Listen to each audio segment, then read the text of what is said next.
Corn and soybeans moved in opposite directions Monday while cattle futures continued to move mostly higher. AgDay's Michelle Rook is back with more in markets now. Grains closing out Monday mix. Shawn Hackett is back with analysis. And Shawn, soybeans to the plus side, led by the meal market. So what's driving that market, especially meal? Is it demand or is it something else?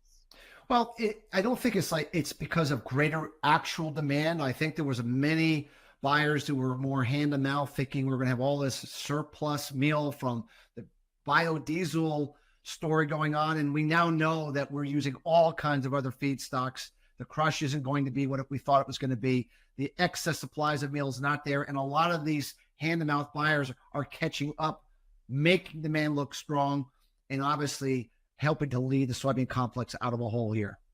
Yeah, and I was going to say that market is really oversold here after testing the March lows. We actually broke on the November contract. We actually broke the March lows, so we are deeply oversold. Speculators, I believe, tonight will show that we're extremely short, and we're going into a USDA report at the end of the week that historically has provided a lot of volatility. End of month, end of quarter, lots of reasons for shorts to maybe get a little less and do some short covering here into the end of the week. And the corn market went down and tested some of the old lows as well there. Has that been a function of it being pulled down by the wheat market, or is it a function of the market not being concerned about weather at this point? You just look at, we had a wet start to the growing season, and usually for corn, which is the first market to deal with weather, everyone's thinking we're going to finally get this trend line or above trend line yield. But the reality is it's too early to say any of that. I think in this report at the end of the week, quarterly grain stocks could disappoint, meaning be lower than people think. I think acres could be lower than people think. There's a lot of reasons to suggest could be some bullish surprises later in the week.